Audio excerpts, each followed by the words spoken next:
Ou seja, estás a matar o empreendedorismo em Portugal. As pessoas ainda acham que isto é muito shanty-shanty. Não é. Até que ponto é que nós estamos a falar de doenças? Nós estamos sempre a querer separar a saúde mental da saúde física, quer dizer, isso não existe. De químicos que somos nós que produzimos no nosso cérebro. Mas porquê é que a gente temos de estar sempre em equilíbrio? Isso não faz sentido. 5 a 7% das crianças diagnosticadas e nos adultos varia entre 2,5 a 5. Se a solução não for medicação, o que é que as pessoas podem fazer? Então vamos criar mesmo um problema, não é?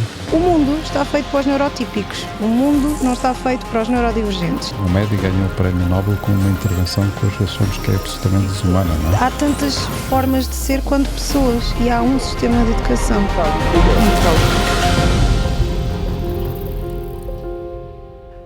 Rita, tu és psicóloga, falas muito sobre PHDA, TDAH, ADHD, mas tens uma frase que eu gosto muito, que é andamos sempre a mil. Andamos mesmo sempre a mil. E o que é que isso significa? Por acaso estou sempre a mil, a capa do livro, mas faz todo sentido, andamos sempre a mil, porque de facto andamos. Isto está relacionado com o facto não só de atualmente termos todo um mundo digital e tecnológico em cima de nós, ou nós em cima desse mundo, na verdade, mas se nós retirarmos ainda assim essa variável, nós continuamos a ter um mundo muito exigente, não é? Porque nós acordamos e assim que acordamos temos que despachar filhos, porque temos que ir a correr para levá-los à escola, temos trânsito, temos pessoas a apitar super chateadas, a questão socioeconómica no nosso país não ajuda, portanto não estamos propriamente motivados. Chegamos ao trabalho, o melhor trabalhador é mesmo aquele que chega um bocadinho mais cedo, corta na hora do almoço e sai um bocadinho mais tarde. Isto é o ideal. Eu estou a ser irónica, como é óbvio, não é? Mas a verdade é que depois consideramos estes os melhores trabalhadores e, por comparação, se o outro faz mais do que eu tenho que lhe chegar aos calcanhares, não é? Portanto, acaba por nos complicar muito a vida. Chegamos a casa, ainda temos que comprar o jantar, fazer o jantar, dar banho às crianças, pô-las a dormir. Depois ainda há uma relação amorosa, eventualmente, não é? Que tem que se manter. E torna isto tudo muito complexo. E reparem que eu tirei a tecnologia desta história. Agora, se eu a inserir, ainda mais exigente é o nosso mundo. Instagrams e TikToks da vida, os scrolls infinitos. Necessidade de validação externa constante, a nossa imagem começa a ficar também afetada, porque nós observamos as pessoas nas redes sociais, com as influencers e tudo mais, hoje em dia, até os próprios filtros, não é, das redes sociais, nós podemos alterar a nossa cara, portanto começa a haver muitas dificuldades de aceitação da própria imagem e claro que isto é assustador e torna-se patológico, não é? Parece um mundo perfeito, não é? Que os outros são perfeitos e a nossa vida é que é um roller coaster. Agora, curiosamente, há muitos diagnósticos entre putos, entre crianças, não é? Sim. Acho que até há uma epidemia a achar que toda a gente é hiperativo e que tem déficit de atenção e não sei o quê. Acho que também facilitam demasiado isso, não? Na infância eu diria que existe um sobrediagnóstico, ou seja, isto nas crianças, nos adultos existe um subdiagnóstico. Porquê? Nós quando falamos da PHDA ou TDAH ou ADHD, como até se eu falar mais nas redes sociais, PHDA em português, perturbação de hiperatividade e déficit de atenção, e também o autismo, entre outras, mas estas são assim aquelas que nós vamos ouvindo mais, são perturbações... E o que é o TDAH? É em brasileiro, é português do Brasil, pronto. Portanto, há de ser transtorno TD, transtorno de déficit de atenção e hiperatividade. Pronto. Ou seja, isto no fundo é simplesmente a tradução. Sim, exatamente, é o mesmo diagnóstico. Sim. Aquilo que normalmente se chama hiperatividade. Não é? Ou também se chama déficit de atenção, porque nós dividimos em particular este diagnóstico pode-se dividir em 3 subtipos. Sim, são subtipos. Nós temos a apresentação predominantemente hiperativa e desatenta, e depois temos a combinada, ok? Portanto, nós podemos ter 3 tipos de diagnóstico. Quem tem déficit de atenção é aquela pessoa que nós ouvimos falar que é muito distraída, é desatenta, é distraída, não memoriza, tem que se falar muitas vezes da mesma coisa para ela, realmente, ok, percebi, apanhei, porque senão está, como se chama, no mundo da lua, portanto são pessoas que acabam por estar muitas vezes quase que no seu próprio mundo e às vezes dá a sensação que estão desligadas do exterior. Se for preciso, dentro da própria mente está uma confusão de pensamentos super aleatórios, portanto há uma agitação mental muito grande, a pessoa está a dar atenção a alguma coisa, a pessoa não está a dar atenção sustentada àquilo que naquele momento precisa de ter atenção. Ou seja, ou que os outros acham que ela precisa ter atenção. Exatamente, Ou e é seja, isso que os professores dizem muitas até que ponto vezes. é que nós estamos a falar de doenças? Nós estamos a falar... Não, até que ponto é que são doenças? Porque é que não encaramos isso com normalidade? Ou seja, uma personalidade. É uma Sim. característica da Uma característica da personalidade. Ou seja, nós incutimos um conjunto de princípios e achamos que as coisas devem ser assim e que as pessoas se devem comportar de determinada maneira, não é? E depois, se as pessoas não se comportam dessa maneira, nós começamos a pôr-lhes clichês a dizer que se tem esta doença ou tem aquela.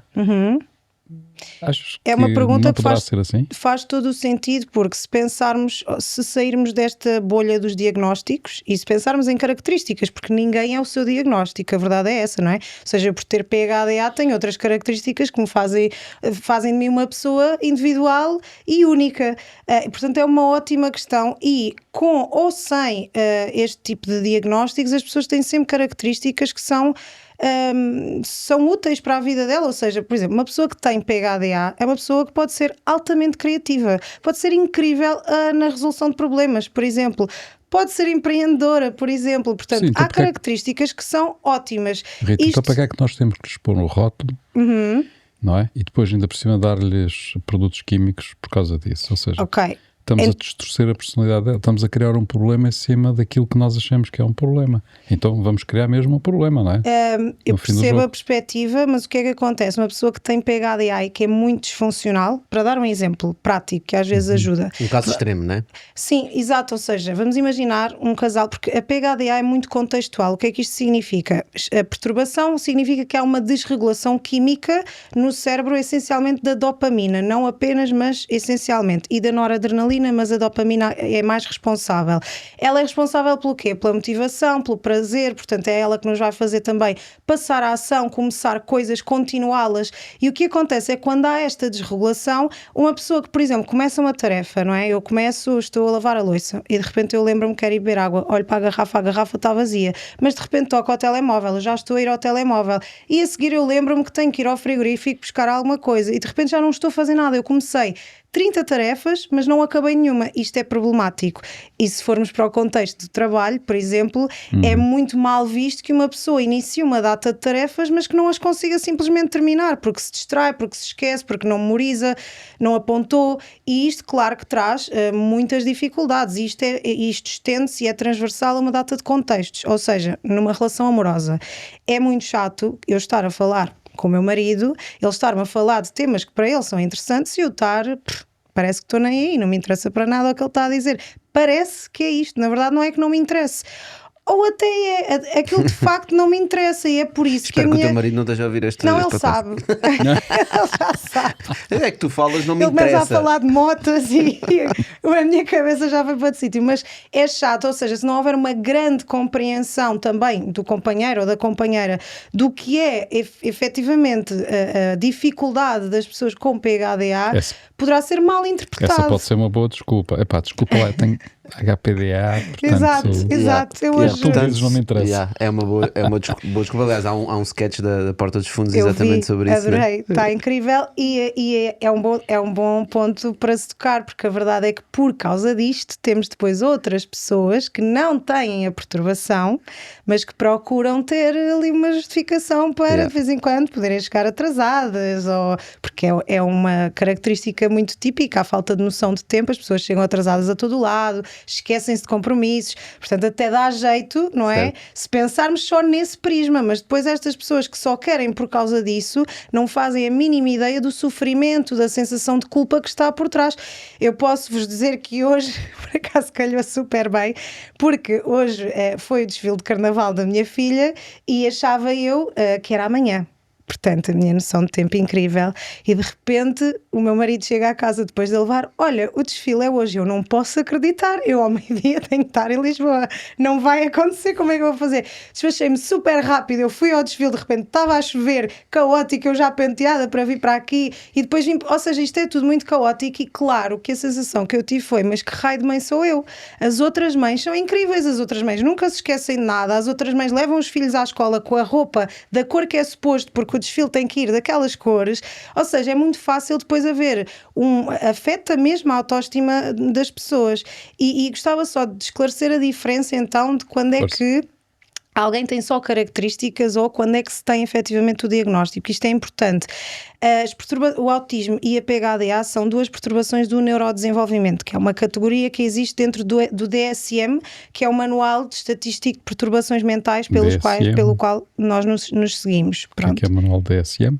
O DSM é um manual, ou seja, onde estão todas as perturbações categorizadas. Nós incluímos a PHDA e o autismo na categoria das perturbações do neurodesenvolvimento. O que é isto?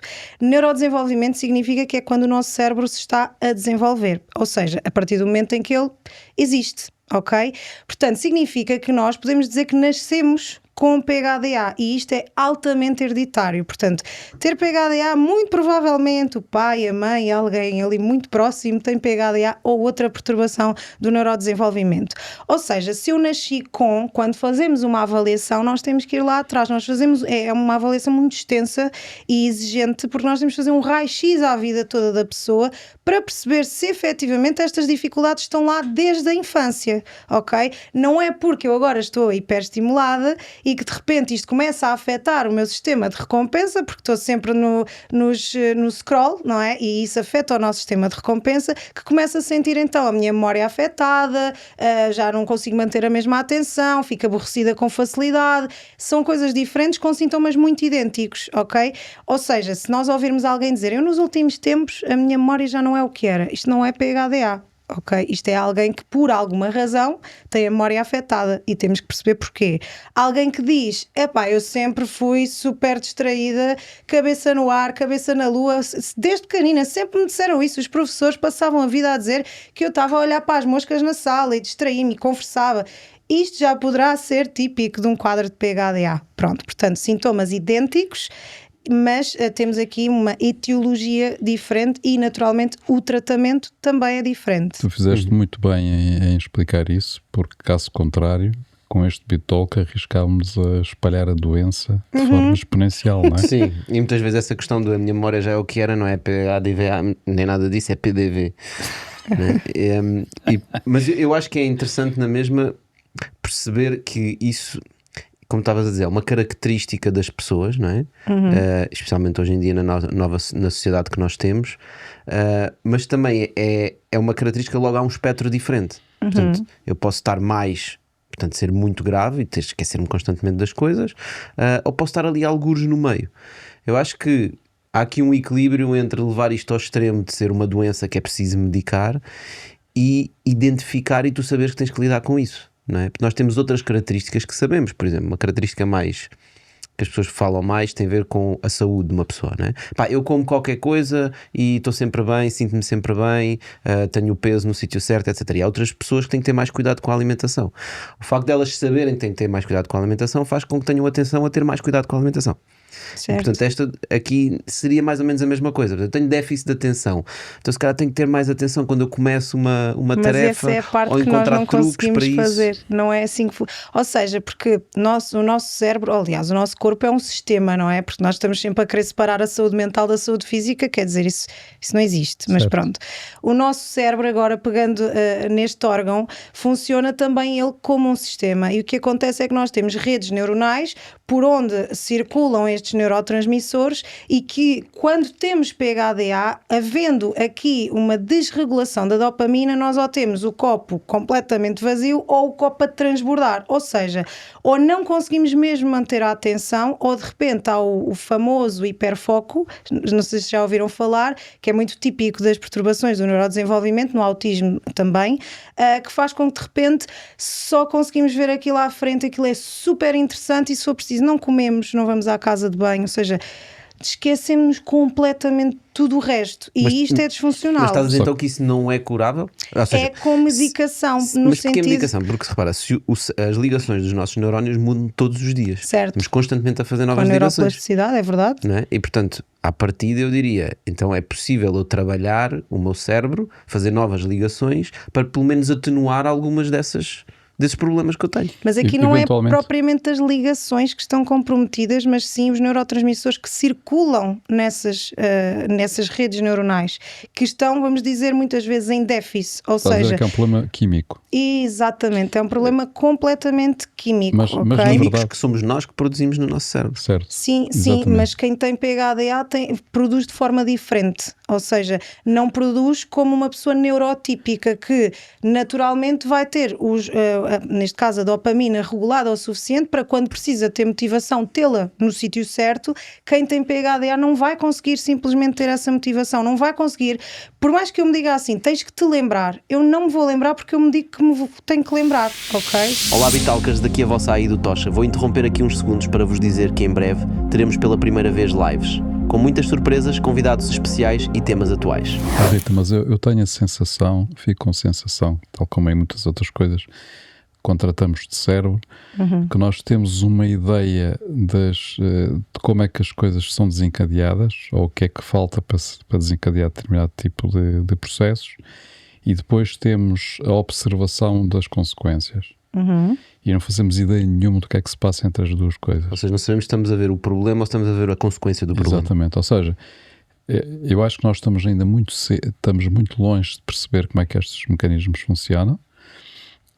Portanto, sabemos que há aqui um efeito de alguns produtos químicos, como tu disseste, que não são produzidos da forma como a gente espera que deviam ser produzidos noutras pessoas. Ou na quantidade. Certo. Né? E depois vemos quais são as consequências, observamos as consequências e dizemos, fazemos a relação. Mas o que se passa efetivamente no meio não temos ideia nenhuma.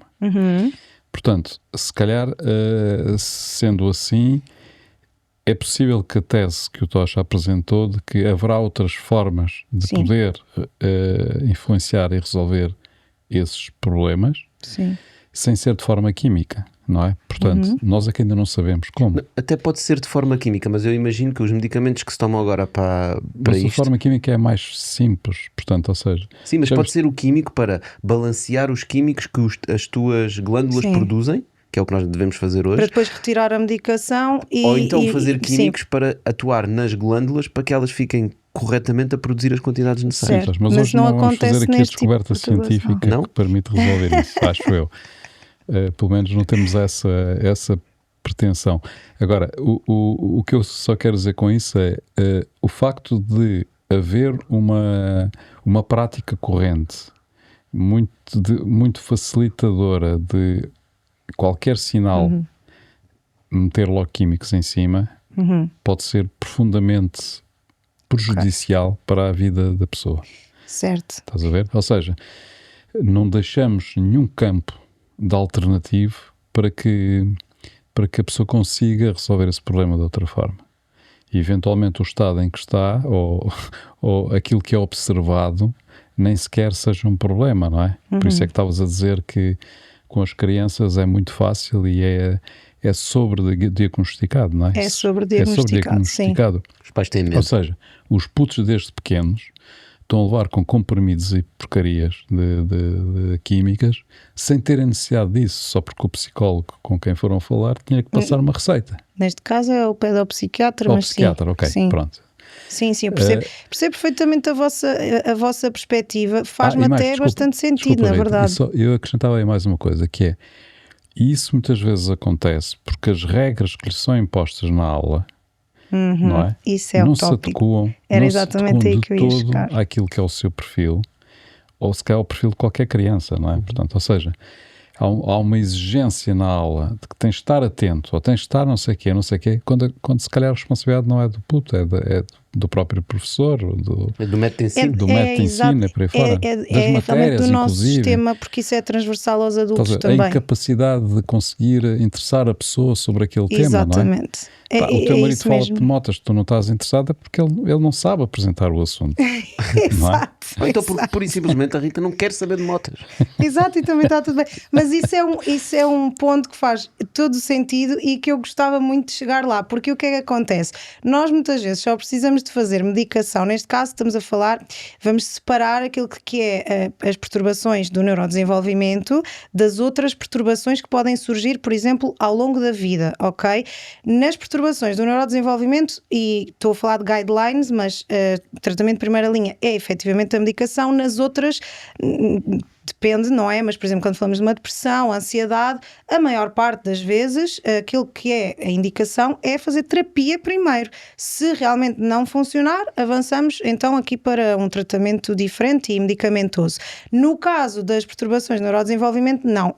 Precisamente pelo que estava a dizer. Portanto, o mundo está feito para os neurotípicos, o mundo não está feito para os neurodivergentes. Se nós tivermos uma mãe que tem o atraso da libertação da melatonina e, portanto, adormece mais tarde, não é? E vamos imaginar que ela adormece às 2, 3 da manhã e que tem que acordar às 6 da manhã porque tem que despachar o filho, tem que o levar à escola e a seguir tem que ir para o trabalho. Esta mãe dormiu o quê? 3, 4 horas. Portanto, ela já tem PHDA, vamos imaginar. Com privação de sono, vamos exponenciar brutalmente todos os sintomas. Esta mãe vai estar diariamente num esforço brutal, facilmente, mas muito facilmente, chegamos a um burnout, ok? Sim, depois chega a casa, o marido fala-lhe em motas. Pronto, por exemplo, não é? Não, ela até pode gostar nesse caso. Claro. Mas pronto, o que é que acontece? Aqui fazíamos uma troca, se calhar simples, e conseguimos fazer com que esta pessoa tivesse bastante mais funcional, pelo menos a nível de sono. Se nós conseguíssemos dar flexibilidade de horário no trabalho a esta mulher, por exemplo, quem nos diz que ela não teria ou não deixaria de ter o sintoma da insónia? Ou melhor, ela tinha o atraso da melatonina, mas se pudesse entrar mais tarde e se pudesse dormir mais tempo, isto não seria um problema, ok? Tem que levar os filhos à escola. Tem, mas poderia voltar para casa. Ou podia ser o marido a levá-los, não é? Ou seja, encontrar-se, não só no trabalho, logicamente, mas encontrar alternativas, não é? No mundo em que vivemos, para que pessoas que têm estas dificuldades, no mundo dos neurotípicos, que não as tivessem, porque se o mundo fosse feito para os neurodivergentes, quem tinha sintomas eram os neurotípicos. Certo, estás a dizer como as regras são muito estritas, não é? Da forma como a nossa sociedade funciona, as pessoas que são um bocadinho diferentes depois têm que se adaptar a essas regras e isso prejudica elas próprias. Exatamente. Uma pessoa que, por exemplo, tem muita dificuldade em manter a atenção sustentada, porque lá está, não se deveria chamar de déficit de atenção, mas de desregulação da atenção. Porquê? A atenção sustentada é a capacidade que eu tenho de dar atenção a uma tarefa, não é? Se eu quiser ler, por exemplo, eu tenho que... São duas tarefas, é manter a atenção na leitura e abstrair-me de tudo o resto. O que acontece muitas vezes nas pessoas com PHDA é que elas dão atenção a tudo. E como dão atenção aos estímulos todos, isto provoca até sobrecarga, é muito mais difícil eu concentrar-me só na leitura do livro. Portanto, isto faz com que uma pessoa que num ambiente de trabalho está a escrever um relatório e tem montes de gente, um open space, e de repente muito barulho, e barulho de teclas, e pessoas a falar, e telefones e tudo mais... Há uma distração quase garantida, mas se eu garantir que aquela pessoa tem um espaço ou tem uns fones de cancelamento de ruído, se eu lhe der condições para ela não se distrair, a distração já não é um sintoma, já não é um problema. Portanto, sim, nós podemos adaptar o mundo à neurodivergência e se calhar aí faria todo o sentido podermos não tomar medicação, por exemplo. Mas o exemplo que se calhar eu até gostava de lhe chamar atenção dispersa, não é? Mas repara, se calhar essa pessoa que tem essas características não está adequada para fazer o relatório de forma concentrada. Também? Se calhar está adequada a ter outra atividade em que essa atenção dispersa seja muito mais útil, não é? Também. Ou seja, a pessoa também tem que procurar não só adaptar-se às situações que lhe são apresentadas e corriqueiras, mas procurar em que é que ela é forte. Ou seja, tendo determinado tipo de características, não é? Ela pode não ser competente para fazer uma análise laboratorial ou estar ali concentrado a desvendar qualquer mistério da natureza ou da física. Mas pode ser um artista extraordinário, pode ser um criativo numa empresa extraordinário, pode um project manager ou outra coisa qualquer. Exatamente, pode saber ligar várias realidades e vários temas e conhecimentos e fundi-los e trazer um valor incrível, não é? Por isso é que eu acho que é importante não colocar as pessoas em tu tens ou tu não tens, não é? Portanto, há aqui tu tens várias características, não é? Algumas das características é tu és mais criativo, tu és mais isto, tu és mais ágil, tu saltas mais alto. Portanto, existe uma data de características. O que acho que é importante é as pessoas conhecerem-se, não é? Aprenderem a conhecer-se. E se eu aprendo como é que eu funciono, eu adapto tudo o resto à minha volta, à minha vida, o que é que eu faço, Isso é como é que organizo a teoricamente. casa. Teoricamente não, repara, nós estamos a falar do mundo da inovação. Tu tens montes de pessoas, exemplos, de pessoas que são divergentes desse ponto de vista. Mas estamos a falar de... E eu trabalho com adultos, atenção, mas não nos podemos esquecer que, por exemplo, alguém que chega ao mercado de trabalho com experiência de vida de... Eu estive na escola, eu sempre fui mau aluno. Fui mau aluno porque eu não gostava de matemática. Eu fui mau aluno porque eu não conseguia manter a atenção. A minha autoestima destruidíssima. Eu tenho crenças que não sou capaz, não vou conseguir, toda a gente me vai julgar. Portanto, nós chegamos a adulto já com uma bagagem de lá Sim, atrás. mas tu disseste bem, eu tenho crença. Certo? Portanto, começa no trabalho em si próprio. Claro que sim, sem dúvida, mas essas crenças, essas experiências já ninguém lhes tira, não é? E é um trabalho que é muitas vezes duro porque existe uma certa manutenção disto, ou seja... Isso é rotulagem dos outros. Quer dizer, se eu sou desatenta, eu mantenho-me desatenta, eu continuo a ser desatenta, efetivamente eu posso fazer um grande trabalho por trás disto, porque é assim, pills don't teach skills, não é? Portanto, por mais que eu vá tomar medicação...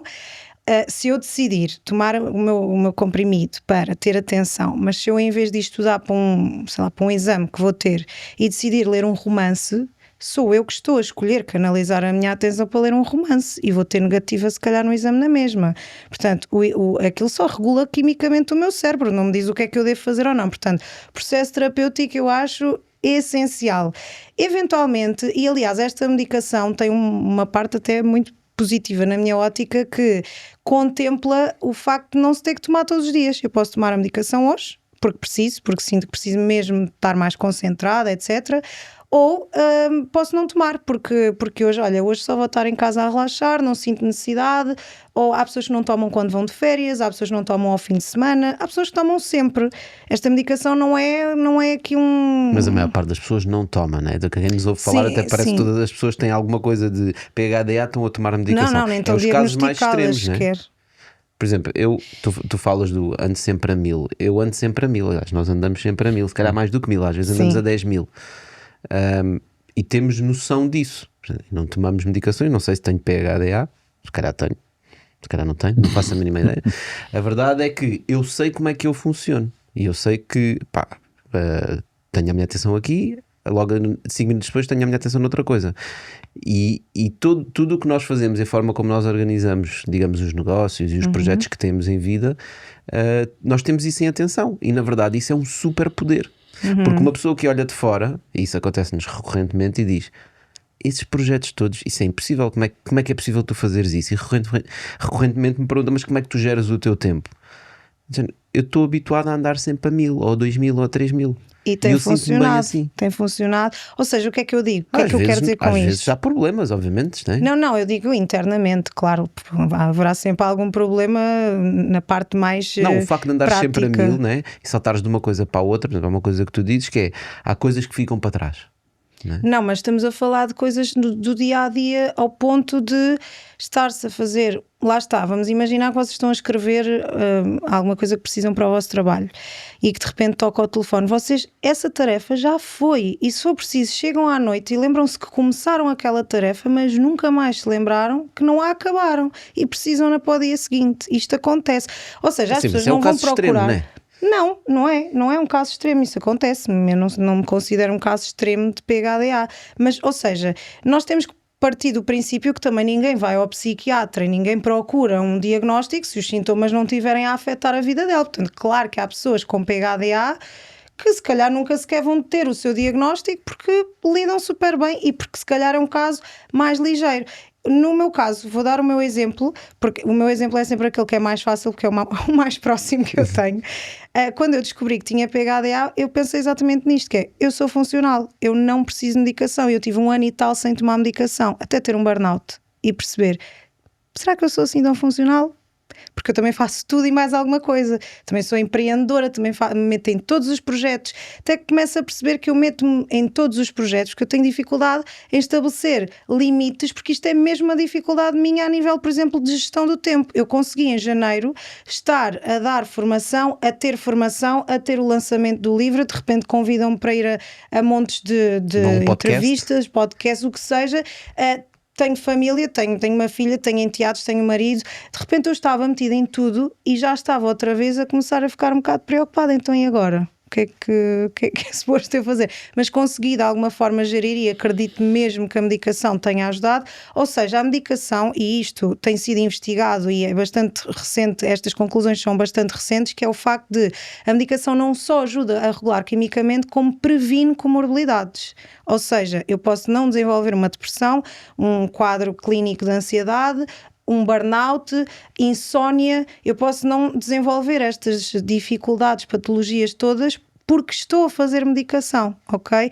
Então lá está, eu só percebi que eu não era assim tão funcional quanto eu gostava de me querer convencer que era, quando tive um burnout e percebi, eu sou mesmo hiperativa, ao ponto de não conseguir gerir o meu tempo. Não dá. Eu cheguei a perder a audição, porque depois isto é super psicossomático, porque eu não fico aqui, eu não rumino, não sou ansiosa a nível mental, sou muito ansiosa mais a nível físico, e perdi a audição. Portanto, isto chegou a um extremo que eu tive que lá estar para perceber a necessidade que eu tinha, se calhar, de fazer medicação. Mas isso é realmente, lá está, é um caso mais extremo, não é? Tu diria, quantas pessoas é que ou seja, das pessoas que são identificadas com PHDA, quantas pessoas é que realmente necessitam de medicação? Estamos a falar de uma porcentagem que é 10%? Não, é muito mais. As pessoas com PHDA que procuram ajuda são as que têm dificuldades e eventualmente vão ter que procurar fazer medicação. Mas quantas dessas pessoas? Mais ou menos 50% das pessoas que estão diagnosticadas com PHDA estão a fazer medicação ou têm prescrita a medicação. Não significa que estejam a tomar, porque nós não conseguimos controlar depois da pessoa comprar a medicação se ela está a tomá-la ou não. Mas quantas não dessas pessoas que estão a tomar medicação não resolveriam também ou conseguiriam atenuar muito o problema indo a um coach, em vez de indo a uma consulta? É um coach que espero que seja te ajuda a organizar o teu tempo, pensar como é que tu defines as tuas prioridades. Mas isso nos Estados Unidos existe. Mas cá não há essa linha de pensamento, ou seja, é verdade. Se vens ao psiquiatra, nós temos os psicólogos com medicamentos. Nós temos os psicólogos, temos os psiquiatras, temos coaches. O problema em Portugal é que o coaching deveria ser regulado pela ordem dos psicólogos, porque idealmente um coach deve ser psicólogo, deve ter formação de psicólogo.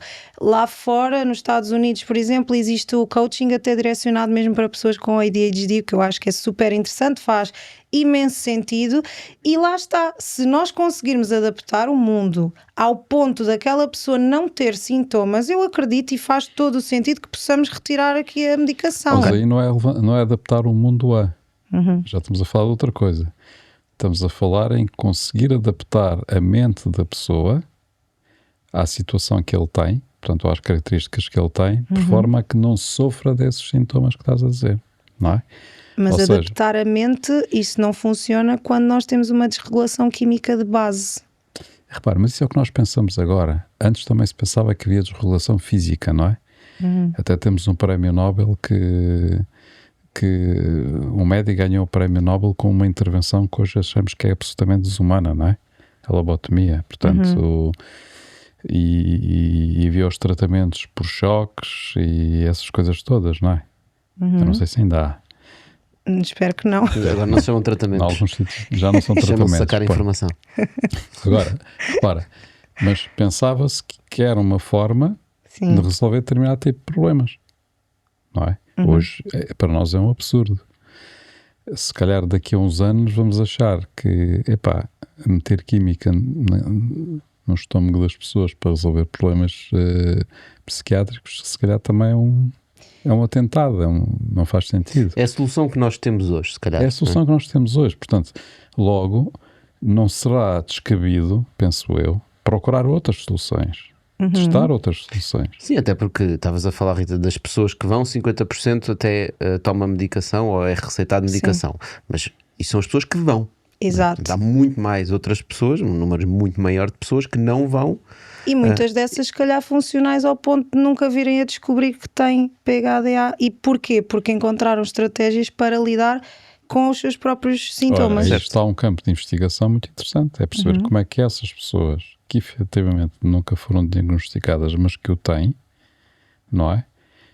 Quais foram as soluções que encontraram para que isso não se refletisse na sua vida do dia a dia, não é? Por exemplo, o Elon Musk tem PHDA.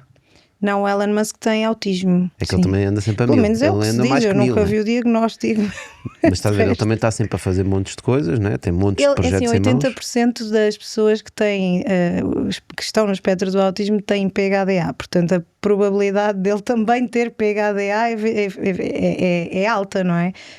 Acredito que sim, mas eu por acaso nunca ouvi, nem Sim, nunca mas li que ele tem o diagnóstico de PHDA, só de Mas autismo. tens outras pessoas que são extraordinárias em termos das coisas que fazem. Sim, eu queria ir buscar pessoas que fazem coisas, para nós não estarmos aqui a pensar que PHD é uma doença, estás a tomar químicos e portanto por isso não podes estar a fazer coisas. Isso é um tópico interessante, porque a verdade é que isto é uma diferença, não é uma doença, ao contrário de quando desenvolvemos uma perturbação de ansiedade ou depressão, aqui podemos dizer que estamos doentes, ok? Rita, Neste então, caso não há cura, isto não tem uma cura, ok? Rita, mas então, mais uma razão, eu estou aqui a fazer de advogado do diabo desde o início. Então, se não é uma doença, porquê é que nós temos de tomar produtos químicos? Porque pode trazer doença, ou seja, o que é a doença? Vamos pensar nisto, não é? Afeta-te de uma forma que te pode levar ao burnout, por exemplo, e isso é catastrófico para a tua vida. Mas há pessoas também, então todas as pessoas que têm burnout chegam por essa via. Não. Ok, então se não, então também deviam tomar medicação. Podem ter que tomar ou podem fazer terapia, mas ou seja, quer dizer o burnout é uma consequência do problema. É um plus, não é? Ou seja, já está lá uma coisa, agora está mais outra e se calhar depois vem mais outra. O que estás a dizer as pessoas que são hiperativas têm uma probabilidade muito forte de desenvolver burnout. Sim. Mas há outras pessoas que não são hiperativas que também têm a possibilidade de desenvolver burnout. Quais são as características que levam a que isso possa acontecer? Provavelmente não sabemos. Não, podemos ter uma pessoa que está super deprimida e desagradada com o trabalho e que noutras vertentes da vida dela também está insatisfeita e que pode desenvolver um burnout por causa disto, ou seja, não necessariamente tem sempre de vir do fazer muitas coisas, não tem que vir daí. Pronto. Pode vir de uma ansiedade social, alguém que faz muito esforço para conseguir estar com pessoas, então isto é muito exigente. Tudo bem, então essas pessoas podem ter fazer algumas coisas, chamemos-lhe assim, ou ser ajudadas de determinada forma para que não caiam no burnout, não é? Certo. Portanto, porque é que então não se pode também ter determinadas estratégias com as pessoas que sofrem de hipertensão para não cair? Sofrem, lá estou eu. Não sofrem nada. Sim, tem. Sim. Não é? Portanto... Mas tu sabes a resposta a isso? É óbvio que sim. Sim, está bem. É óbvio que sim. Então, mas se é óbvio que sim, porque é que não se aborda isso? Porque há determinadas... Não, mas acho que porque é mais simples. Não, eu acho que se aborda. Eu acho que as questões quando chega a um nível muito extremo, tu tens que tomar medidas mais extremas. É o mesmo caso, por exemplo, voltar à mesma da obesidade, não é? Há determinadas pessoas com obesidade que já necessitam de uma intervenção para lá do ir ao ginásio e fazer exercício físico. Não é? Porque aquilo já passou... própria diabetes. Por exemplo. Mas é isso, cara, já pois a diabetes é semelhante. Sim, é semelhante. Agrafar a boca, não é? Ou cortar o intestino, ou lá aquelas coisas todas malucas que fazem. Sim. Né? Portanto, é um caso extremo, mas eu gostava aqui de explorar os casos não extremos, né? Okay. Que é os empreendedores que andam sempre a mil, e não só empreendedores, pessoas que fazem coisas, pessoas que têm vários projetos, como tu tens vários projetos, e que têm que lidar com este tipo de situações complicadas, com estes desafios no seu dia-a-dia, que andam sempre a mil, e depois às tantas pensam, eu se calhar tenho um problema. E a partir do momento em que dizem, ok, tens um problema, então é tal conversa que estávamos a ter. Então ganha o mesmo problema. Então agora tem esse problema e agora esse problema é desculpa para uma data de situações. Em vez de analisar a coisa de uma forma mais holística e perceber, há várias técnicas que eu posso usar para me conseguir gerir melhor. Né? E em primeiro lugar começa com, já não sei qual de vocês é que disse, mas há bocado, que é o facto de nos termos que conhecer, ou seja, eu ganho consciência de que de facto eu estou sempre a mil e que se eu estou a começar a pensar sobre isto é pensar porque é que eu estou a pensar sobre isto. Eu acho que começa logo um bocadinho por aí. E se eu começo a reparar que estou sempre a 1000, eu quero perceber porque é que eu acho que estou sempre a 1000. E vou começar a analisar as várias dimensões da minha vida nas duas vertentes, que é em que é que isto é positivo e em que é que isto é negativo. E é quase que fazer colocar na balança e perceber até que ponto há coisas que efetivamente estão a começar a correr menos bem. Por exemplo, nos empreendedores, se nós virmos que há um negócio que está a começar a cair porque quem está a liderar realmente está sempre a 1000 e não consegue parar e começa a envolver-se em demasiadas coisas que já são extra o negócio e às tantas ocupa tempo que era do negócio para fazer outras coisas e vice-versa. Isto começa a ser caótico, começa a ser desorganizador, a própria organização vai sentir isto, porque isto reflete-se sempre depois nas pessoas que trabalham com esse líder. Isto vai começar a trazer consequências, então acho que é aí, e eu acho que aí é um caso perfeito para nós percebermos que efetivamente nesse caso poderia fazer sentido essa pessoa fazer medicação e organizá-la quimicamente. Ou então podia simplesmente dizer, tenho que organizar as minhas prioridades, e quando alguém me pede uma coisa dizer que não. Mas isso é um trabalho. Vamos pensar que o que é que acontece? O nosso córtex pré-frontal é afetado na PHDA. O córtex pré-frontal é, se formos pensar no que é uma empresa, quem tem PHDA é aquele CEO que só tem ideias mas não faz. Ok? Porque são as funções executivas, ok? As funções executivas, uma delas é a nossa capacidade de inibir o comportamento, ok? Inibir o comportamento envolve eu saber dizer que não no momento. Certo? O que é que acontece uma pessoa com PHDA e que não consegue inibir o comportamento? Claro que sim, depois liga-me, depois falamos, depois... E está sempre nisto, sempre. Ou Nesse seja, caso, devia arranjar um colega que não tivesse PHDA e que diz, olha, exato. eu não giro a minha vida, tens que falar aqui com o meu colega João. Foi o que eu fiz.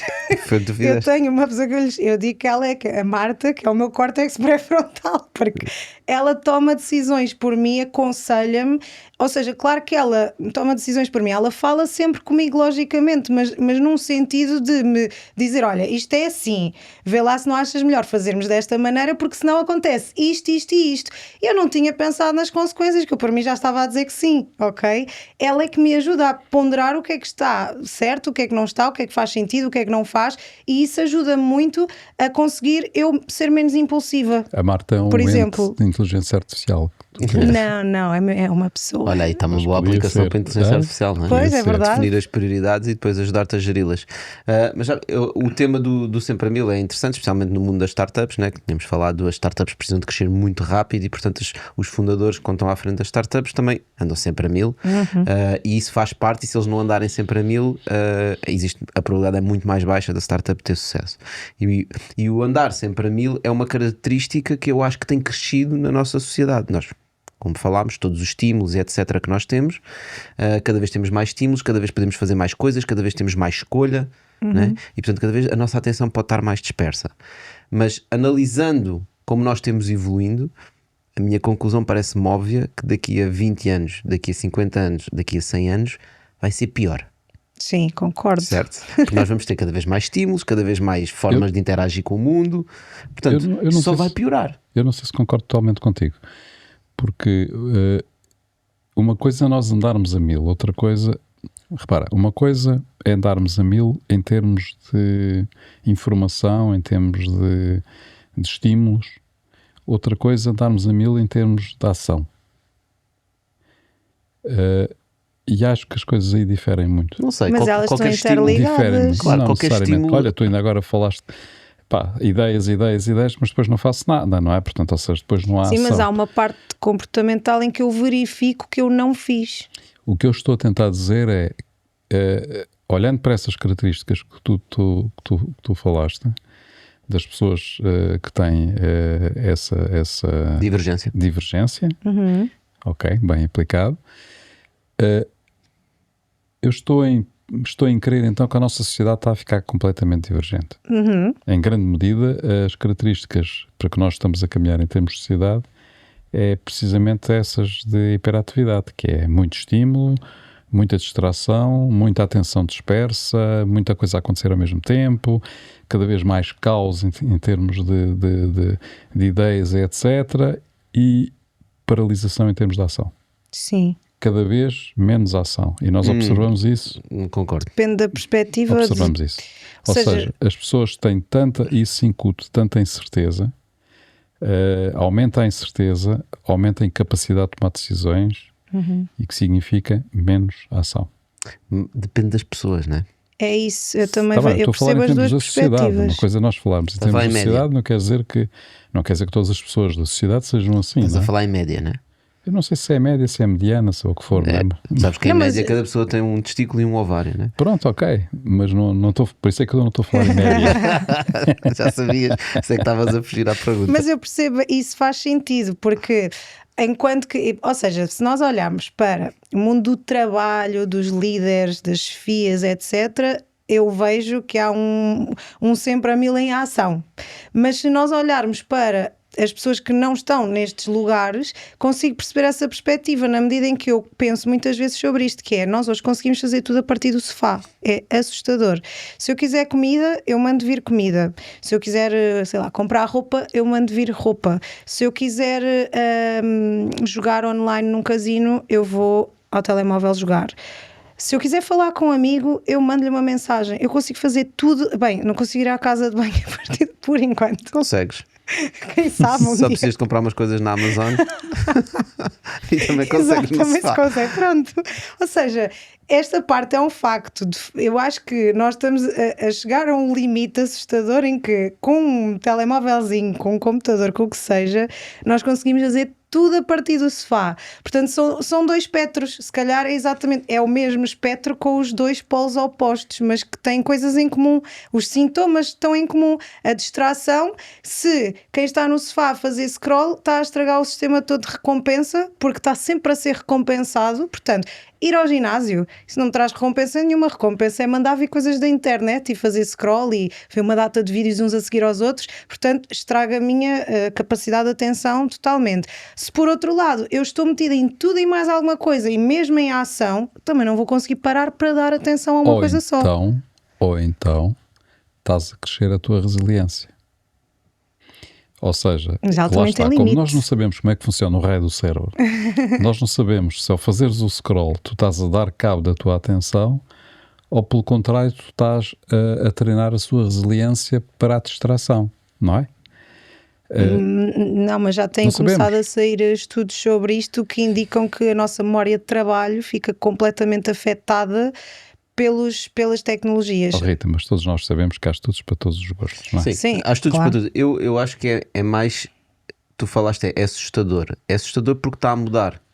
Tal como é a divergência das pessoas, eu acho que a própria essência do humano está a mudar. O desconhecido. E é difícil nós mudarmos porque nós estamos a mudar demasiado rápido do que para aquilo que a raça humana está habituada, não é? Nós passamos milhares de anos a ter um estilo de vida, fomos criados para esse estilo de vida, todos os nossos estímulos, toda a forma como o nosso cérebro, etc. funciona, e agora de repente nós estamos a mudar a sociedade demasiado depressa. E ao mudarmos demasiado depressa, começam a aparecer mais problemas. Certo. Nós sabemos, nós fomos habituados durante milhões de anos, qualquer ruído ou qualquer distração é uma oportunidade ou um perigo. Sim. Se fosse uma oportunidade, mas estamos mais atentos ao perigo, porque se for um perigo podem-nos comer. Se for uma oportunidade, quanto muita banana não foge, não é? Certo. Mas o nosso cérebro ainda é esse. O problema é esse. Ou seja, é o mesmo.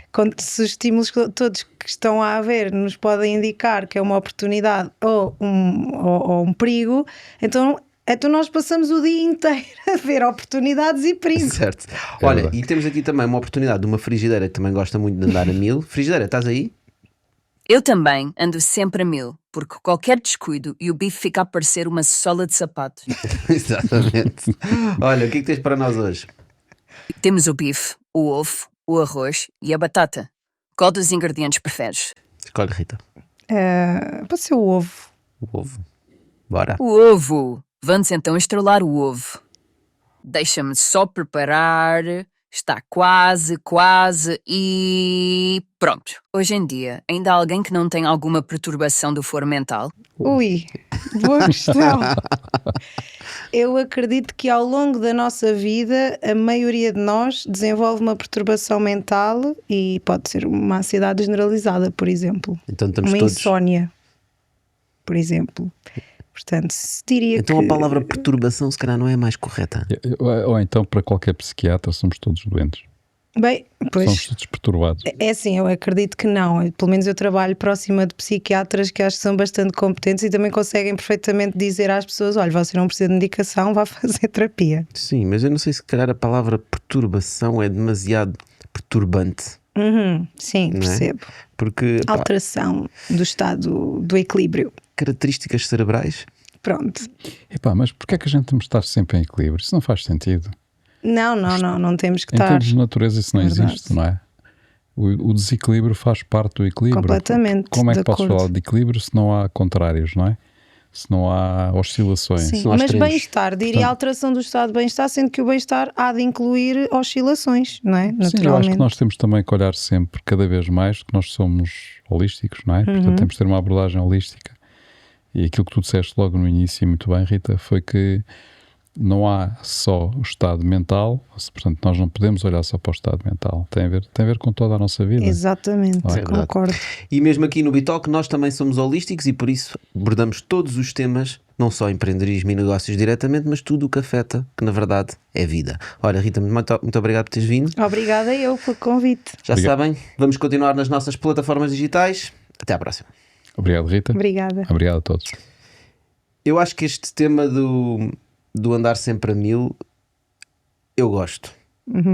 Ou seja, eu acho que é eu não consigo viver sem estar sempre a mil. Nem eu. Não consigo mesmo. E portanto, quando alguém Não diz que sou isto é feliz. algum género de perturbação ou divergência, digo, não, divergente és tu. Tu é, Mas tu é eu que não estás divergência adaptado. gosto, eu abraço muito bem a divergência. Divergência é bom porque chamar para Perturbação diferença, não. né? Exato, mas eu gosto mesmo, gosto de ser diferente, na verdade, em tudo, da maneira como sou, como mexo, do que faço. Gosto de ser mulher e fazer jiu-jitsu, gosto de me vestir às cores, gosto de ser divergente em tudo. Portanto, eu acho que ser divergente é bom, traz a nossa identidade. Portanto, eu abraço muito bem essa.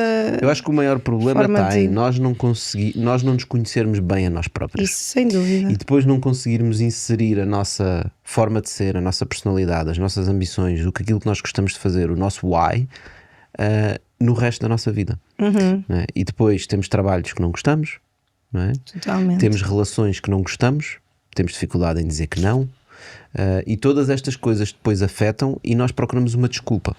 Sim, E depois sim, essa sim, desculpa sim. é, não, mas eu tenho uma perturbação.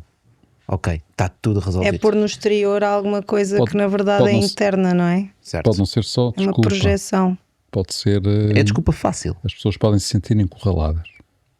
também. Ou seja, não conseguirem perceber como é que saem da situação. Mas isso é, lá está, mas isso é falta de trabalho interno, sem dúvida. Mas às vezes as pessoas não têm estrutura. É assim, nós nem falámos daqui de algumas questões que eu já julguei imensos médicos de família pela quantidade de antidepressivos que são receitados em Portugal. Eu julgava mesmo, ficava mesmo chateada a falar sobre isto. Até que tive uma conversa com uma psiquiatra que me disse uma coisa que mudou a minha forma de pensar, que é: Rita, se tu fosses médica e atendias aquela família toda, sabias que era uma família que não tinha possibilidades financeiras para pagar quase nada, quase nem consegue comer, nunca vai conseguir fazer terapia, o SNS não vai dar resposta e se der é daqui a 1 ano e meio, não vai muito menos à família toda. Tens uma pessoa que está deprimida, já te falou em ideação suicida, então o que é que tu vais fazer? O que é que tu fazes? Ou não fazes nada ou dás medicação, que é o penso rápido. E os médicos sabem que aquilo é o penso rápido e que não é suficiente, mas eles, enquanto médicos, não conseguem não fazer nada.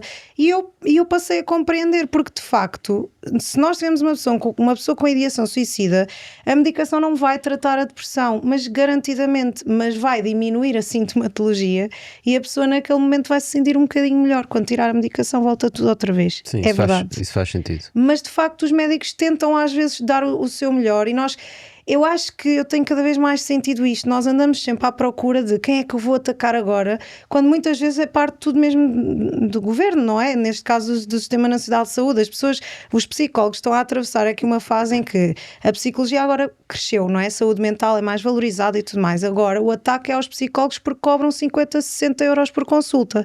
Ninguém sabe as despesas todas que um psicólogo tem.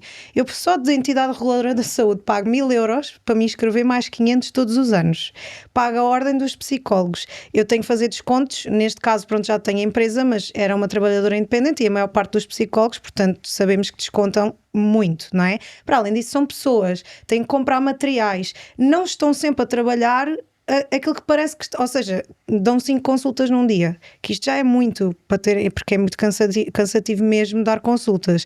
5 consultas e por trás, e a formação que se gasta dinheiro e investe-se tempo, e os relatórios que se fazem, e o contacto que tem que se ter com o médico, o estudo de caso, é que há tanta coisa por trás que as pessoas acham 50 euros é muito, e eu percebo, eu também acharia o mesmo se eu não tivesse a minha realidade. Eu achava, quer dizer, alguma vez eu consigo ter uma sessão por semana, se pagar 50 euros por sessão, se ao fim do mês 200 euros se eu ganhar o ordenado mínimo. Sim. Não, eu percebo a revolta, mas a revolta não é connosco. A revolta não deveria ser connosco. Mas pronto, depois andamos aqui nós a tentar explicar às pessoas e às vezes é um bocadinho Eu frustrante. acho que é um sistema muito complexo, não é? E como nós falámos aqui, começa na educação. E começa na educação, começa no sistema de educação que nós temos, que é um tema que já falámos muitas vezes aqui no Bitalk, que é simplesmente não está adaptado à nova sociedade humana. Não é? É verdade. Portanto, esta coisa de sentar toda a gente nas mesinhas, todos direitinhos, a ouvir o professor e a dizer sim, professor, e a decorar as coisas, as pessoas não são isso. Não são, isso é. Portanto, não somos fábricas. Há um sistema de educação para a quantidade. Há tantas formas de ser quanto pessoas, e há um sistema de educação. Há uma linha, um programa. Isto é assustador. Tens que saber isto. Nós não aprendemos coisas. Eu agora comecei a acompanhar uma rapariga que está a estudar engenharia aeronáutica. Ela é super inteligente. E comecei assim nas primeiras sessões a perguntar-lhe só sobre emoções, quais eram as funções das emoções, ela não fazia ideia. É curioso, eu penso, são pessoas tão inteligentes e a culpa não é dela, como é óbvio. As funções das emoções? As funções, para que é que serve? Porque é que eu sinto culpa? Porque é que eu sinto raiva? Porque é que eu sinto alegria? Porque é que eu sinto nojo? O nojo protege-me. Se eu não sentisse nojo, comia comida estragada, se calhar morria. E é uma emoção. A raiva faz-me passar à ação. Se eu sentir muita raiva, se calhar eu vou tomar uma decisão que faz com que eu mude o rumo e vá para um sítio melhor. A tristeza faz-me perceber que os meus valores me dizem X e eu estou num contexto, seja provocado por mim ou por outra pessoa, que me está a mostrar que os meus valores são opostos àquilo que está a acontecer. Então eu posso pôr isso em cima da mesa e pensar, eu não quero isto para mim, mas eu estou triste, tenho que abraçar a tristeza para perceber isto. Mas as pessoas não fazem ideia, pessoas super inteligentes não fazem ideia para que é que servem as emoções, então andamos a lutar contra elas. Depois fazemos o quê? Vamos fazer scroll para as redes sociais. Por isso, antigamente as nossas avós que estavam a cozinhar o dia todo na cozinha sabiam estar com a cabeça delas e com os pensamentos delas. Estavam a fazer scroll na cabeça, mas aprendiam a lidar com elas. Nós não, nós fugimos constantemente. Isso é outra vez a consequência de estarmos a olhar, estarmos a olhar para a consequência do problema e não para o problema, não é? Que a pessoa diz assim, estou triste. O meu problema qual é? Estou triste, então vou arranjar uma coisa para não estar triste. E quando tu estás a fazer esse exercício, o que estás a tentar dizer é, se estás triste, qual é a razão de estar triste? Não é? Sim, mas isso é a dificuldade que as pessoas têm Ninguém nos ensina na escola. Desmontar os seus sentimentos, não é? Ou seja, interpretar os seus sentimentos. Sim, é que isto depois aplica-se não só aos sentimentos, mas tudo o resto na tua vida. Sim, não é? mas isso podia começar na escola. Como é que nós não temos psicoeducação na escola? Como é que ninguém nos ensina até desconstruir as crenças que há bocado falaram? O que é que ninguém nos ensina?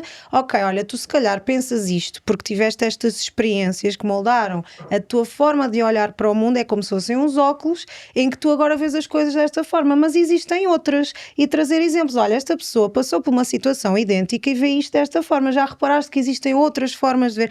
Existem formas tão didáticas e até interessantes de trazer estes temas para a escola.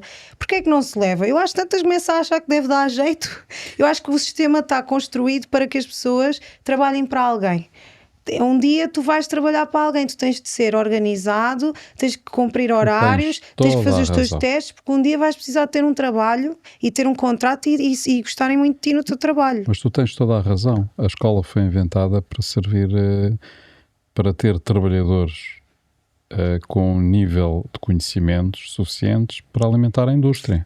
Completamente, sim. Completamente. E a indústria inicialmente indústria mesmo, né? Portanto produção, e agora a indústria dos serviços, que é outro género de produção de fábricas, em que essencialmente são assalariados, quase escravos do salário, como nós costumamos dizer. Tinham que ser pessoas formatadas de determinada forma, com determinado tipo de conhecimentos e que pudessem executar aquelas tarefas.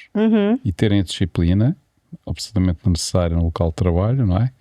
Pá, e ser obedientes. É Ter uma tudo liderança. aquilo que a PHDA tem comprometido, é a organização, capacidade de planeamento, a perturbação da oposição é super comum, uma comorbilidade gigante, as pessoas respondem mal. Afinal, os divergentes são simplesmente os revolucionários. São os mais fixes. São os revolucionários. São os que põem em Olha, causa. mas este trabalho também não é feito em casa. Não, porque os nossos pais foram educados da mesma maneira que nós, porque a educação não só é só uma, como é igual há não sei quantos anos. Sim, mas a questão é, quem nos está a ouvir aqui não é? está a dizer, pois, este sistema de educação é horrível, os meus filhos estão condenados. Não, mas há muito trabalho que podes fazer em Mas os casa. pais fazem a mesma coisa. Mas também ninguém ensinou os pais a fazer Tu isso. disseste uma coisa que eu fiquei, deu-me assim um pensamento. Tu disseste, as pessoas pensam que, e o grande problema é que as pessoas normalmente não pensam. Nós aplicamos a palavra pensar, não Sim. é? Para dar a característica de uma ideia que as pessoas fazem sobre qualquer coisa. Mas isso é pensar. Nós somos seres pensantes. Não necessariamente. O que está a dizer é tu aplicas aquilo que ouviste sem Certo. pensar porque é que estás a aplicar. Exatamente, tu não pensas. Não Tu é- tens, não é consciente, não é tu tens racional essa ideia, mesmo, tu sim. tens, de alguma forma, na tua cabeça formou-se que aquilo é de determinada forma, de determinada maneira. Portanto, isso não quer dizer que isso seja objeto de um raciocínio teu, de um pensamento. Certo. Tu pensaste, O senso crítico, não é? Sim. tu tiveste a matutar naquilo e chegaste àquele pensamento, àquela ideia sobre determinada coisa.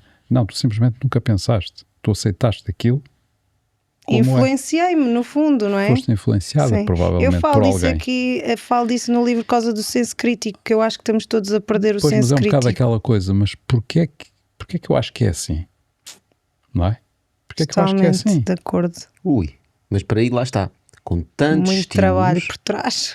onde é que tu tens o tempo para pensar sobre isso? Não tens. É verdade. Tu estás sempre preocupado em pagar as contas, fazer o trabalho, levar os miúdos à escola, portanto, todas aquelas tarefas rotineiras. E às vezes é preciso tempo para pensar. É verdade, é mesmo. É tempo, por isso é que a terapia muitas vezes funciona, porque é uma hora que a pessoa tira por semana para ir pensar. Eu te faço terapia, sabes? É? Eu conduzo, portanto, para chegar ao trabalho demora mais ou menos 30 minutos e isso é o meu tempo de terapia, Ok. não é? Porque não tenho uma sessão, pá, mas estou num sítio onde Eu adoro conduzir em silêncio também, percebo às perfeitamente. vezes é necessário, sim. E eu sou muito caótica e adoro estímulos e estou sempre metida em tudo, mas conduzir, por acaso, percebo perfeitamente. Se calhar porque eu também preciso de estar concentrada na condução, senão a condução isto é um problema de segurança pública, porque há uma relação enorme dos acidentes de viação com pessoas com PHDA. Mas se calhar, Pois eu noto na mas se estrada. calhar a atenção dispersa também salva vidas.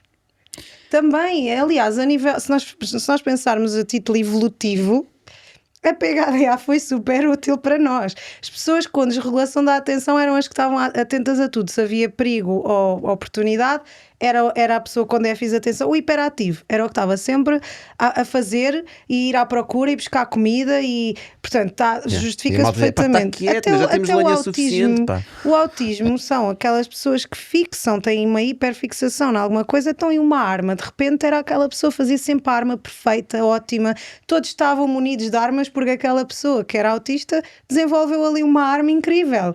Portanto, isto faz todo sentido existir. E eu acho que tem Rita, muitas utilidades. Eu acho que mesmo a nível de empreendedorismo, por acaso nem mencionei, mas há um estudo que saiu uma investigação com quase 10 mil pessoas com PHDA, saiu em 2023, que diz que 1,37 as pessoas com PHDA têm 1,37 vezes mais probabilidade de querer ter um negócio ou construir um negócio e 1,41 vezes mais probabilidade de construir e fazerem efetivamente o negócio. Fazer acontecer. Isso é brutal. Exatamente, portanto Aliás, sim, há uma relação entre o empreendedorismo e a PHDA. Depois de tudo aquilo que tu disseste, agora especialmente nesta fase final, eu não sei porque é que tu és psiquiatra a tratar da Psicóloga. Não conseguia estudar psicologia, acho que desistia. Porque é que tu és psicóloga a tratar desse, como é que é? PHDA? De divergência. Dessa divergência.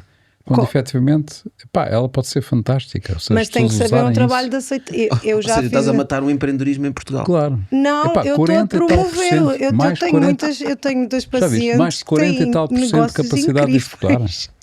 Coisas assim que vocês não. Eu só não posso dizer porque seria fácil identificar quem é a pessoa, mas eu tenho pacientes que têm negócios que eu penso, meu Deus, isto é tão criativo, é que de certeza que uma pessoa neurotípica nunca na vida pensaria sobre isto faz tanto sentido. E pá, é incrível. Eu ajudo as pessoas na parte que vocês sugerem, que é estratégias, aceitação, trabalhar o discurso interno que as pessoas desenvolvem, que é muito crítico pelas experiências adversas, nunca correspondem às expectativas, foram maus alunos, eram os mal comportados, os faladores. Trabalho muito esta parte da autocompaixão, da aceitação do diagnóstico, trabalhar os valores pessoais. O que interessa, tens os teus valores, as pessoas, a maior parte vai-te julgar. Opa, vamos trabalhar. Tu tens que ir de acordo com os teus valores. Eu dou sempre o exemplo que é, se tu tiveres um político à tua frente com quem tu discordas a 100%, não é? Vamos pensar num tópico qualquer que a pessoa discorda a 100%. Tu queres que essa pessoa goste de ti? Não. Tu queres que ela não goste de ti, tu queres que ela não concorde contigo, porque tu também não concordas com ela. E as pessoas ficam tipo, isso faz sentido realmente, eu não quero que toda a gente goste de mim, porque eu também não gosto de toda a gente, eu também não me identifico com toda a gente. E é começar a desconstruir este medo constante do julgamento e a dar força para ir para a frente. Vai mesmo para a frente, vai com as tuas dificuldades, vais falhar, trabalhar a relação com a falha e com o erro, que as pessoas têm pavor em errar e em falhar. E isso eu acho que isso é super interessante, é a minha parte favorita. Tu disseste aí um palavrão que é neurotípico. Quem não é neurodivergente é neurotípico. Isso soa a doença, não é? É, os doentes são os neurotípicos. Olha, tu referiste a alguns estudos. Aquele gajo é neurotípico. Existem mais neurodivergentes hoje em dia, ou seja, em termos percentuais da população. Isso tem aumentado. Em Portugal não há grande investigação sobre isso, mas sim, no geral tem aumentado os diagnósticos, essencialmente desde a pandemia. A partir da pandemia houve um aumento de diagnósticos. Neste momento, na população mundial, temos à volta de 5 a 7% das crianças diagnosticadas e nos adultos varia entre 2,5% a 5%. Agora vamos pensar, se isto é crónico, porque isto é do neurodesenvolvimento, não desaparece aos 18 anos, não é? Coloca sempre aquela pergunta, então onde é que estão os adultos? Porque esqueceu-se, há uma gap gigante na formação dos profissionais de saúde mental, psiquiatras incluídos. Nós, quando estudamos a infância, falamos de PHDA, chegamos ao adulto, não falamos de PHDA. Sim, mas repara, se os números estão a aumentar, é normal que haja uma percentagem maior de crianças do que de adultos, não é? E, portanto, mas estará mesmo a aumentar? Ou nós é que não tínhamos diagnóstico? Repara, o diagnóstico está a aumentar. No adulto, ou seja, a nível de não prevalência. Se falarmos de prevalência, no adulto está a aumentar, na criança tem-se mantido mesmo a mesma percentagem. Não, mas no adulto está a aumentar porque está a aumentar o diagnóstico. É isso. Mas se nós formos olhar para aquilo que estamos a falar, da alteração da sociedade, dos estímulos, etc., pode ser uma conclusão lógica que vai aumentar. Não, porque isto não faz PHDA. A hiperestimulação não dá PHDA. Sim, está bem, mas estás a falar do PHDA especificamente. Eu estou a falar de divergência neurológica. Ok. E não estou a colocar isso só dentro da PHDA, ou seja, a capacidade que eu tenho hoje de lidar com tantos estímulos. Ok, mas aí entramos para uma coisa que ainda não está. Mas eu estou sempre a falar sobre isso. Então, porque pois, assim, eu sei que estás. Por isso é que eu estou a tentar tirar-te as perturbações todas do neurodesenvolvimento, se nascem que a pessoa estão lá sempre, não se desenvolvem durante a vida. Isso eu acredito mas isso é o conhecimento que temos hoje, pode certo, mudar. Não é? Mas sim. eu sou totalmente apologista de que vão surgir perturbações que não sei se chama neurodesenvolvimento, mas desenvolvem-se durante a vida, o que seja, mas que podem ser adquiridas. Agora precisamos de estudos longitudinais para conseguir perceber até que ponto a pessoa não tinha e passou a ter, certo? Eu não sei se é tinha ou não ter, é a mesma coisa. Até que ponto é que nós tínhamos o apêndice, não é? E era útil, e agora o apêndice não é útil. Hoje, uma forma neurológica do cérebro trabalhar é uma doença. Deixar de ser. Amanhã é essencial para a sobrevivência na sociedade. Sim. Não é? Faz sentido. E, portanto, eu olho muito para isso nesse sentido, porque vejo claramente que adolescentes ou crianças mais jovens, mesmo que tenham mais divergências, têm uma capacidade diferente de lidar com a quantidade de estímulos e canais a que nós temos acesso hoje em dia. Não é? Tem uma facilidade muito maior de lidar com essa dispersão de informação e lidar com a informação toda. E tu falaste, nós temos tudo no telemóvel, ok? E quando nós estivermos nos óculos, sim, e quando nós estivermos no cérebro. Epá, que chatice, meu filho é neurotípico. Vou pôr um chip para ele ser neurodivergente, pronto, Não, se calhar. pois, a questão é, na altura, o que a gente chama de divergente hoje vai ser o típico. É. E aqueles que são os a típicos hoje norma. vão ser os divergentes. É, sim, faz sentido. Sim, a tua ideia é essa. Mas pode porque não lá ser bem está, se assim, nós mas está tirarmos bem. rótulos, uma pessoa, tirando rótulos, mas utilizando os rótulos para descrever o que eu quero, uma pessoa neurotípica que tem estes sintomas todos pela hiperestimulação tem exatamente os mesmos sintomas e dificuldades que uma pessoa com PHDA, mas não é neurodivergente, mas não interessa para nada, naquele momento ela tem, porque eu especialmente, eu trabalho é sobre os sintomas, não é? O diagnóstico é importante essencialmente para os médicos, para nós às vezes também, para termos linhas orientadoras da intervenção, mas eu trabalho é sobre os sintomas que a pessoa me traz, eu quero ajudá-la nos sintomas. Claro. O que é que me interessa se ela tem dificuldade em manter a concentração porque está hiperestimulada ou porque tem PHDA? As estratégias que eu vou usar são muito parecidas para com a pessoa, não é? Então, se a solução não for medicação, o que é que as pessoas podem fazer? É- E não terem que pagar uma consulta de 50 euros? Espera aí, mas o que a Rita acaba de dizer é muito importante. O que ela está a dizer é que ela não tem possibilidade de ter uma visão holística sobre a pessoa. Portanto, ela trabalha sobre os sintomas. Portanto, não consegues trabalhar sobre as causas. Isso, a própria pessoa é que tem que ser ensinada Exato, a trabalhar mas sobre as causas. essa- Ela dá aí entra essa ferramentas para a parte. pessoa trabalhar nas Não, causas. é Por isso por é aí. que a minha pergunta é exatamente sobre isso, que é Exato. o que é que as pessoas podem fazer, esquecendo a medicação, esquecendo consultas de 50 euros, ou 60, ou 70, 80, seja o que for, Podem, sozinhas. ok, então é assim, eu acho sempre que pode ser complicado conseguirem fazer isso completamente sozinhas, especialmente se não tiverem conhecimento nenhum sobre isto, porque a psicoeducação também é importante, normalmente vem do psicólogo. Mas vamos assumir que ela vai ler muito. Não, vai ao chat GPT e diz, agora és Pronto, meu psicólogo. pronto, ok, pronto, sim, vamos assumir essa possibilidade. Pode, por exemplo, fazer a atividade física. A atividade física tem uma evidência brutal na melhoria da função executiva, nomeadamente artes marciais e yoga, porque trazem a pessoa muito para o aqui e agora, viver o momento presente, que é uma coisa muito difícil atualmente, não é? Mas pronto. Trabalhar aqui também com a questão da alimentação, ou seja, mas isto é uma coisa que nós em Portugal não estamos habituados, que é os nutricionistas funcionais, em vez de ser porque quer perder ou ganhar peso, é porque eu tenho um problema, olha, nos intestinos, sei lá, tenho um problema qualquer e eu quero comer de forma a que melhore, em particular, essas minhas características físicas ou mentais. Pronto, não existe também em Portugal, mas também era importante existir. Podemos também trabalhar noutras questões de autocuidado, portanto, tirar um tempo para estar na natureza, com animais. Tudo isto tem evidência, por exemplo, só o Abraçar caminhar na árvores. natureza, ouvir os barulhos da natureza, o caminhar e tentar estar no momento presente. O mindfulness, as pessoas ainda acham que isto é muito shanti-shanti. Não é. Isto tem uma evidência cada vez maior no tratamento de uma data de perturbações, e não é só no tratamento. Podemos tirar a palavra tratamento Na prevenção? na prevenção, na melhoria, no desenvolvimento. O mindfulness tem muita evidência na melhoria, neste caso, por exemplo, das funções executivas. Portanto, ficamos melhores a organizar, ficamos melhores a planear, ficamos melhores a conseguir inibir o comportamento, ficamos melhores a manter a atenção, ficamos melhores a regular-nos emocionalmente.